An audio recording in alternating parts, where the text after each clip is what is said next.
हिंदुस्तान में लोग कहते हैं भाई काऊ के जो डंग है या गाय का गोबर है या गाय का पेशाब है वो बड़ा अमृत तुल्य है। तो इन दोनों जर्नल का कहना है कि चिंपांजी और गोरिल्ला की जो नाक से निकला हुआ द्रव्य है और जो उनका मलमूत्र है वो मानव जाति को बचाएगा और किसी को नहीं बचाएगा। देखिए, इसीलिए हिंदुस्तान में जो है लगातार आप देखेंगे राष्ट्रीय स्वयंसेवक संघ हो या ये विश्व हिंदू परिषद हो या भाजपा हो, ये लोगों को कहती है तुम साइंस से दूर रहो, सिर्फ धर्म की बात मानो कि जो हमने पोंगा पंडित आपको सिखा रहा है वो आपकी बात मान लो। जैसे हम कहते हैं राम मिथक थे, तो ये कहते हैं नहीं नहीं, राम जो है मिथक नहीं थे, राम जो है वास्तव में भगवान थे। कोरोना की वैक्सीन जो बन रही है पूरी दुनिया में, उसे हम कहेंगे कि कोरोना के वैक्सीन नहीं है ये, बल्कि एक अमृत है। अब जो ये अमृत बट रहा है, तो सबसे पहले अमृत जो है मेरे हिसाब से हिंदुस्तान के उन लोगों को बटना चाहिए जो हिंदुस्तान पे राज कर रहे हैं, जो हिंदुस्तान के राजा हैं, जो जिसमें प्रधानमंत्री आते हैं, उनका मंत्रिमंडल आता है, सारे मुख्यमंत्री आते हैं, सारे सांसद आते हैं, सारे विधायक आते हैं, सारे सुप्रीम कोर्ट के जज आते हैं और जितने आईएएस आईपीएस आते हैं, इन सबको पहले लगना चाहिए क्योंकि अमृत इनको मिलना चाहिए। क्योंकि अगर अमृत इनको नहीं मिलेगा और इनमें से किसी को कुछ हो गया तो वो देश की हानि होगी। दोस्तों आदाब से मैं निसमत खान हिंद वॉइस से आपसे मुखातिब हूं। मेरे साथ जनाब रविंद्र कुमार जी, वरिष्ठ वकील हैं और सोशल वर्कर भी हैं। बहुत बहुत खैर मकदम है रविंद्र कुमार जी। रविंद्र कुमार जी, आप देख लें कि सोशल वर्क चल रहा है देश में, पूरे अखबार चैनल्स उसी पे हैं कि कोरोना की वैक्सीन जो आ गई वो लग रही है, धड़ाधड़ लग रही है। किसको लग रही है, कैसे, हमने अभी तक अपने कॉलोनी में, अपने यहाँ दिल्ली में नहीं देखा कि उसको लग गई है। तो वो क्या चीज़ है कि जब कहीं वैक्सीन लगी है, रूस में लगी है, अमेरिका में लगी है, तो हेड ऑफ द स्टेट सबसे पहले उसके फोटो आए, उन्होंने लगवाते हुए दिखाया कि वैक्सीन लग रही है।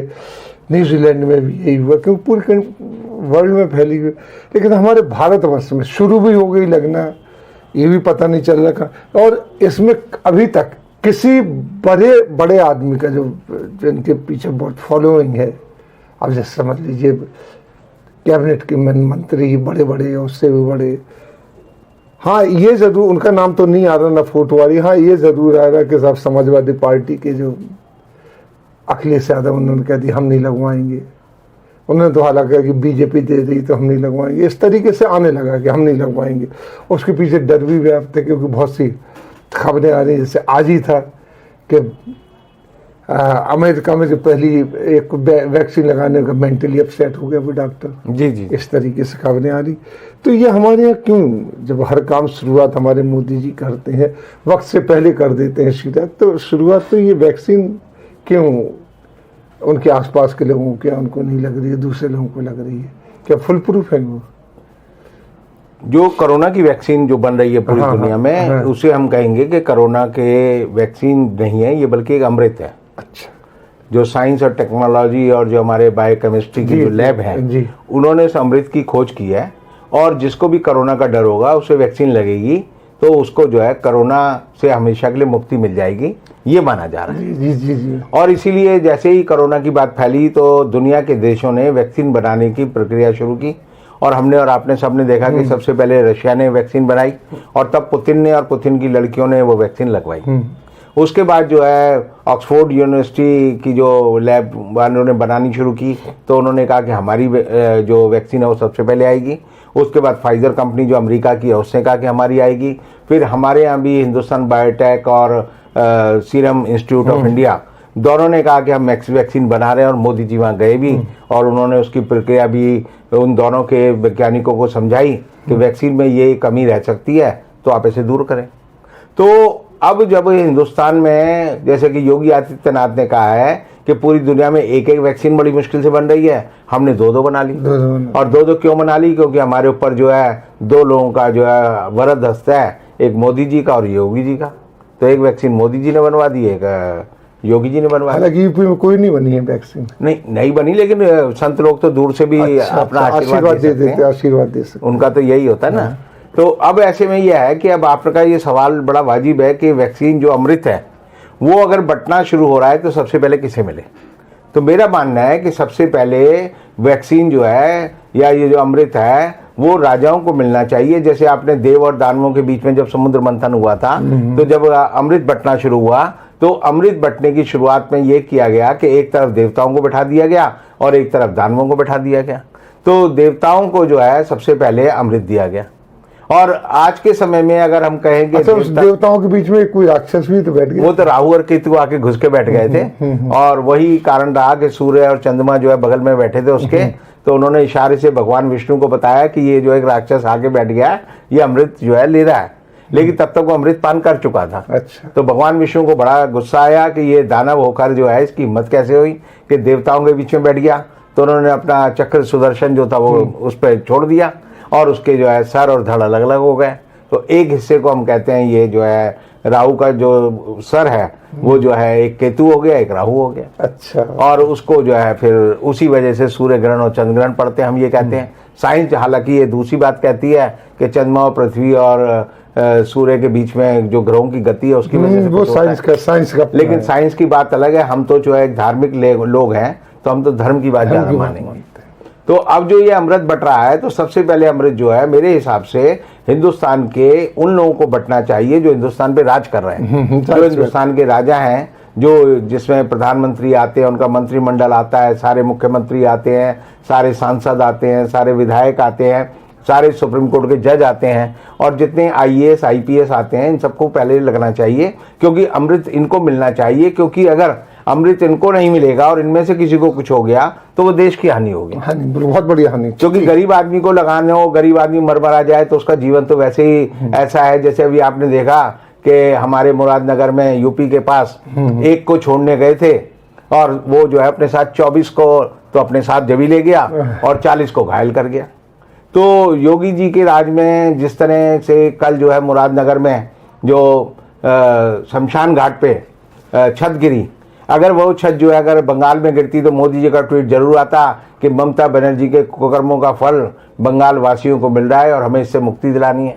लेकिन चूंकि मामला घर का है तो ये जो है मामला जो है दबाने की कोशिश की जाएगी। लेकिन ये वैसे बड़ी हृदय विदारक जगह है कि आदमी जो है जब शमशान जाता है तो उस समय उसे एक मुक्ति और एहसास होता है कि जीवन जो है क्षणभंगुर है। और वहां पर भी अगर ठेकेदार और अधिकारी जो है अगर भ्रष्टाचार कर रहे हैं तो ये बताता है कि उत्तर प्रदेश में भ्रष्टाचार जो है उसकी जड़ें जो है कितनी गहराई तक जो है हर जगह फैल गई हैं। इवन शमशान में भी जो है मुर्दे की जान खतरे में वाली कहावत हो गई कि मुर्दे को ले जाने वालों की जान खतरे में।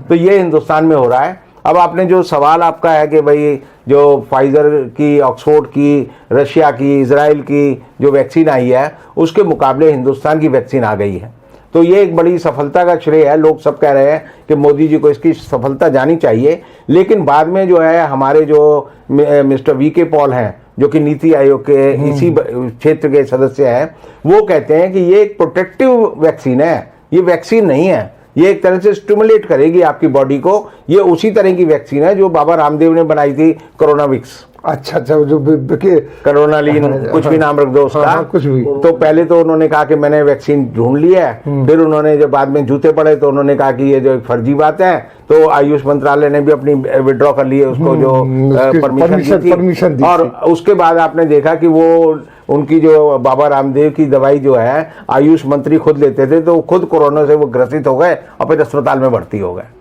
तो हिंदुस्तान में नहीं, वो हरियाणा के एक मंत्री भी तो कोरोना को उन्होंने इंजेक्शन लगवाया, उन्होंने तो पहला वो शॉट लिया था, तो उनकी अभी तक कोई खबर ही नहीं आ रही है। हाँ। अभी तक खबर नहीं आ रही उनकी कि वो जो है ठीक है, खराब है, गलत है, सही है, कोई खबर नहीं आ रही। लेकिन ये पता चलता है कि एक पहला मंत्री था किसी भी राज्य सरकार का जिसने बड़ी हिम्मत से कहा कि मेरे ऊपर परीक्षण करो, और उन पर जो है परीक्षण भी हुआ, और परीक्षण के बाद जो है अभी उनकी हालत जो है कैसी है उस बारे में हमें नहीं पता। तो ये नहीं कह सकते कि उसका परीक्षण सफल हुआ। हालांकि वो बहुत बोलते हैं। नहीं, बोलना तो विज साहब जो है वो जो है वहाँ भाषणवीर है। अच्छा, यानी वाणीवीर है, वो जो है पराक्रमी है। वो हर एक को, अगर ये किसान आंदोलन के दौरान विज साहब जो है, अनिल विज साहब अगर ठीक होते तो वो अब तक किसानों को दिल्ली नहीं आने देते। वो अकेले हनुमान जी की तरह जो है उनको रोक सकते थे। लेकिन चूंकि उन्होंने कोरोना की वैक्सीन लगवाई और वो वैक्सीन जो है उन पे गलत असर दे गई, जिसकी वजह से वो हमारे बीच में जो है सक्रिय नहीं है। सक्रिय नहीं है। जी जी जी। तो इस वजह से मुझे लगता है कि अब जो कोरोना की वैक्सीन आ गई है, जल्दी ही खबर आएगी, या तो हो सकता है मोदी जी कोई मुहूर्त निकालेंगे और उस दिन जो है कम से कम 5 करोड़ लोगों को वो वैक्सीन लगाई जाएगी। और मुझे उम्मीद है कि ये वैक्सीन से जो है हमारे जो राजनेता हैं, हमारे जो न्यायाधीश हैं, हमारे जो अफसर हैं, ये जो है लाभान्वित होंगे। और उसके बाद जनता तक तो जो बाद में कहते हैं कि मधुमक्खी के छत्ते से जो शहद टपकता है, वो धीरे धीरे टपकता हुआ जनता तक पहुंचेगा, उसमें कभी कम से कम 2-3 साल अभी लगेंगे। चलिए, बहुत बहुत शुक्रिया। आपने जो कोरोना का वैक्सीन जो आ रही है भारत में, उसका ये बताया कि अभी VVIPs को नहीं लगेगी, ये नहीं लगनी उन्हीं को चाहिए, लगनी चाहिए, लेकिन Important चीज़ है। VVIPs को नहीं लगेगी, आम जनता को लगने के बाद यही शक पैदा करता है। हाँ, कि रिएक्शन देख के फिर VIP को लगेगी। ये क्या रिएक्शन के? एक तो वे साहब जो है वहाँ के जो अपने हरियाणा के हैं, वो तो बीमार हैं। हाँ। बीमार है क्या है कुछ पता नहीं, नहीं उनकी हालत खराब है, ठीक नहीं है। हाँ, अब देखिए क्या होता है। बहुत बहुत शुक्रिया आपका कि आपने इसके ऊपर एक रोशनी डाली बहुत गहरी नज़र से कि VVIPs को क्यों नहीं लग रही है ये। हालांकि सब जगह लगी है, आपने जैसा बताया। इसी के साथ हम आपसे लेते हैं विदा। अगला में फिर मिलेंगे रविंदर जी के साथ, तब तक के लिए दीजिए हमें इजाज़त।